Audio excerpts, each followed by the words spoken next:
we talk about baseball players with their shirts off. I know. Like often enough that it's a I thing. literally got an update on my phone the other day that was like, Kike Hernandez takes batting practice with his shirt off. I was like, that's what I'm talking about.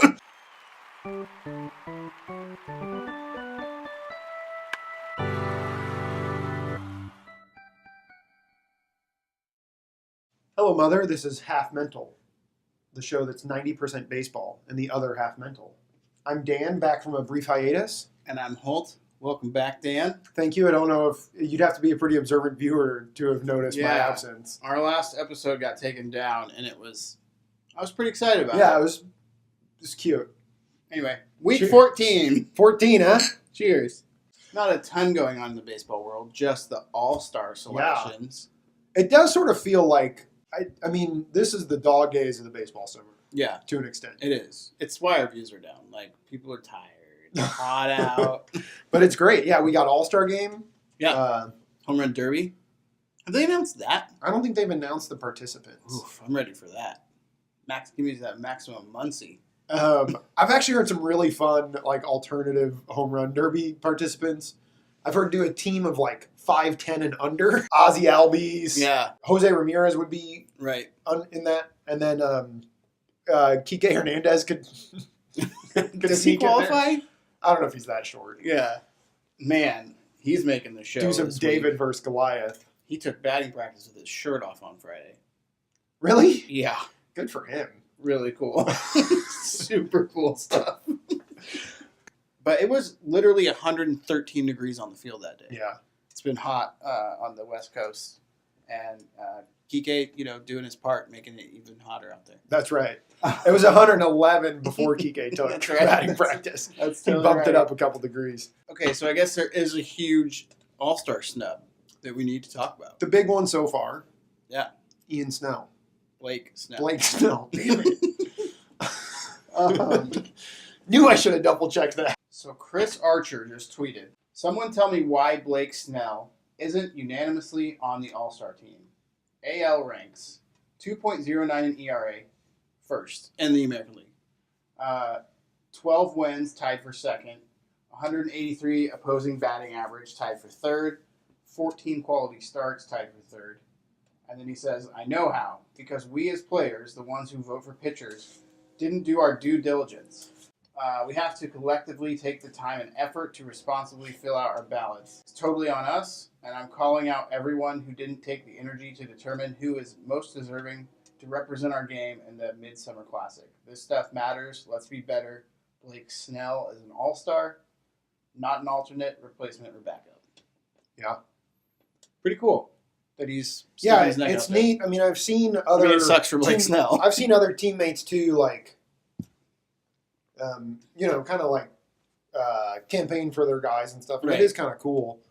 I mean, it's an obvious right. snub. Now, what ends up happening a lot with pitchers is like, if somebody starts the Sunday before the game, they're not eligible to pitch in the game. So it's like he would likely be the first player on now at this point, especially since he's kind of had the most uproar. And Justin Verlander commented on this, said, "Also, because we vote way too early. Could easily punch in our votes on an iPad a couple days before instead of the old school envelope weeks before." Yeah, I mean, the players could vote on this yesterday. Right. I mean, there's this morning. There's like 1,000 players, right? Mm-hmm.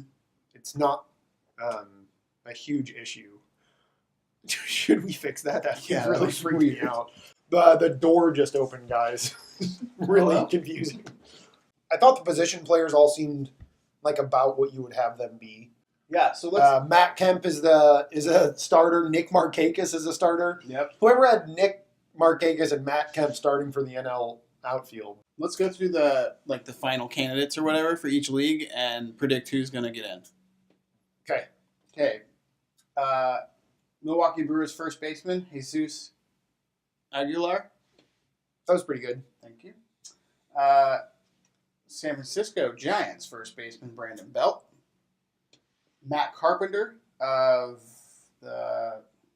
I can't tell what team that is. Yeah, it doesn't matter. Maximum Muncie, Mad Max Muncie of the best team that's ever been. Okay. And Trey Turner of the Washington Nationals. Capitals. You said Capitals. Okay, I am leaving. The door I thought opened my again. pretty decent field. Trey Turner is really good. Yeah, he had a huge game this week too. Did you see that? Yeah, I'll talk about him later. Gotcha. Okay. I think you want Max Muncy in the game. Yeah, I think Max Muncy has a good chance of winning this. I mean, obviously, I'm very partial here, but got a big market, fastest guy to 20 home runs in franchise history. Yeah. I don't think the Giants or Brewers will pull the fan. Brewers stuff. might. I feel like Brewers could. Brewers kind of go viral. And, yeah, they've got something special going on. I mean, I love Matt Carpenter. I can't believe he's on there. AL candidates: Andrew Benintendi, Mm-hmm. Eddie Rosario, Gene Segura. Andrelton Simmons. This is Who's a good. good. Yeah, Giancarlo Stanton. This is tough. Yeah. I mean, I love Gene Segura as a too. ball player too. Man, I mean, this is actually a pretty stacked final vote. look at how similar these two shortstops are. I'm talking about Gene Segura and Andrelton Simmons. Simmons is the best defensive shortstop in the game, though, too, right? That was Or I was watching pretty damn close. Sunday Night Baseball before I came out here, Dodgers Angels. Yeah, And He's good. Mendoza said the exact same thing. Best defensive shortstop in baseball. thanks, Jess Mendoza. I'd go. I think I would probably vote for Stanton, whether he's the right. I think he gets it's the All-Star game, right? It's not the Right. best players game, Right. which Exactly. is sort of shitty sometimes. Well, but, yeah, and it's a fan vote, and Yeah. he's in New York City. and I mean, Right, this Stanton is as big a star as there is, and Yeah. he's having a good year. He doesn't. It's not like he's having a terrible year. Right. I'm gonna go Um, with Stan too. Yeah, Boring, but I think it's probably the right play. I want to be correct. I Okay, mean, that was a fun game. you don't want Simmons to be the guy coming off the bench with runners in scoring position That's in a a good point. pinch hit. Yeah. Have you read much about Machado? Apparently, 7 teams are buzzing the phone all the time. Yeah, and there was somebody reported the Orioles are treating this trade market differently, and that they're being really careful and asking the right questions and trying to do due diligence, which is such a damning thing to say about an opposing organization. Yeah, that's a good point. Other GMs would call them and be like, "Hey, you want to trade this guy for this guy?" And they'd be like, "Yeah, sure, let's do that. Sounds good. Sounds okay." Throw a steak dinner in Yeah, and now it's all right, we want to make sure we get the guys we want. Right. So that's good. I mean, Yeah. obviously it's good to hear, but you hate to hear that it's different than how they would normally conduct business. Right. Who do you think's going to land him? I mean, I know it's hard to say, obviously. Who did they just... Diamondbacks have... Diamondbacks are the I've ones heard- getting the most play, Yeah, right? I've heard their names a lot. I mean, the Dodgers have been The talked Dodgers about. are in the mix. I just don't know that it makes a ton of sense for us right now.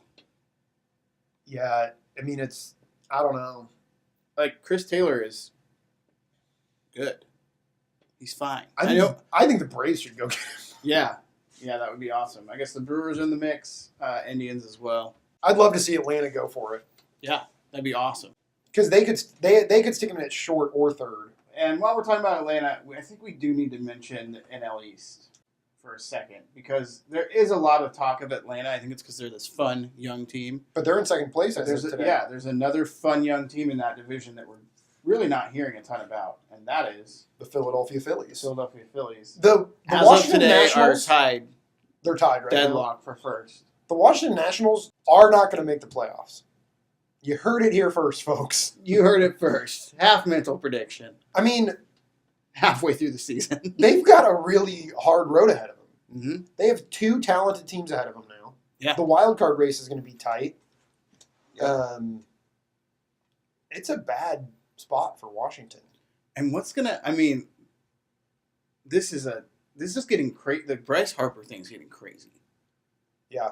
I've seen tweets. It's not going to happen, but I've seen people tweet about Trading him. trading him. Because they could trade him, get some players back, and re-sign him still. Yeah, I mean, I don't know. I'd roll dice on that trade. I mean, as far as receiving him, Yeah. little Bryce Harper rental. It'd be fun, wouldn't it? Yeah, it'd be so awesome. Yeah, so Philadelphia Phillies, little half mental, T of the C. Cool, right? Yeah, real quick. Don't forget, if you already have, check out hashtag Puig Batlick, right? Yeah, He is Batlick. running a Instagram competition right now of people licking baseball bats. Which has become his at-bat routine. Right. And it's basically it's like Hilarious. half porn at this point. So the other half are like babies. Right. They're adorable photos. But anyway, interesting hashtag to follow. All right, plays of the week. My play of the week comes courtesy of the Washington Nationals. Really? It's the Capitals. Washington Nationals came back from a 9-run deficit on July 5th. Down 9-0. And they ended up winning the game 14-12. And their comeback was actually awesome because it was like hit, walk, sacrifice, fly. They had 3 extra base hits in the entire game. One of which was the go-ahead grand slam by Trey Turner in the 6th inning. Made it 10-9. Yeah. They tacked on a couple more after that. It was Trey Turner had 8 RBI out of the leadoff spot. 2 home runs, right? 2 home runs. He led off their scoring with a solo home run. Out of the leadoff spot. That's crazy. 8 RBI out of the leadoff spot. That's crazy. Yeah. That's not easy to do. Juan Soto had a big game too. He had a double that scored a couple runs, and Bryce Harper, in keeping with his season, was like 0 for 2 with 3 walks. So like he didn't have a bad game, but he wasn't the guy doing the stuff. Yeah. You know. Dennis? I love how scared you are during this episode. Okay. That's my play of the week. Awesome. This is why you always try to score runs, right? Like we see guys who get, like people freak out if you drag bunt to get on base in a no-hitter or whatever. Steal a base when you're up by 9 runs. Yeah. But it's because you got to keep scoring runs. Right. It's not over till it's over. That's right. My play of the week comes courtesy of half mental favorite. Who is it going to be? D. Gordon. Oh, cool. Okay. What looks to be like a, base hit on any baseball field, line drive up the middle. He comes out of nowhere and like Supermans and just makes this nice, stunning catch in the inning too. And like he barely makes it. Like his glove like bends back and like nice. It's just awesome. And he gets up and the crowd is going crazy as he like slowly jogs off the field and is like smiling. Just like, God, that would be the coolest feeling. But he just goes full Superman on it. Okay. That's it. Oh, power rankings. Yeah. Holy shit. Yeah, you go first. Okay. I'm going to put the Brewers at number 5. Okay. They've been pretty hot lately. They're so hot right now. Holding their lead over the Cubs, which a couple weeks ago it seemed like the Cubs were going to take the division over as expected. That has not happened. Yeah. I'm going to put the Cleveland Indians in at 4. Woo! They've been playing good baseball. Dan Sinnott's favorite. It's my favorite team, and they're playing well. Yeah. They got that winning percentage up, in control of the division. Jose Ramirez is so good. Yeah. Number 3, I've got the New York Yankees. Whoa. Falling to number 3. Yeah. They're a couple back of the Red Sox now. Red Sox have established a lead that, I mean, I don't know if there's been a 2-game gap in that division since for a long time. April. My most surprising power rankings. I have the Houston Astros at number 2. Oh, okay. Yeah. Interesting. I think the Red Sox have earned the number 1 spot. All right. The Red Sox have been crazy good lately. Yeah. JD Martinez is hitting like unlike anyone else has hit, like basically. Man. Mookie's back. Mookie's back. We talked about Benintendi earlier, having a great year. Chris Sale is pitching really well. So I've got them number 1. Cool. Number 5, I'm going with the Cleveland Indians. Okay. Number 4, Milwaukee Brewers. Yep. Number 3, Houston Astros. Okay. Number 2, New York Yankees. And number 1, we agree, the Boston Red Sox. Cool. Yeah. Love that dirty water. What is that? I don't. It's just the song they play after. Boston's the worst.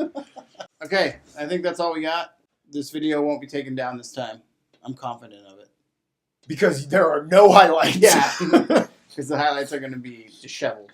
Can you animate highlights? Well, I put like a crazy filter on the last one. All right. Thanks for watching. Like, subscribe. Hopefully our videos won't be taken down. Cheers.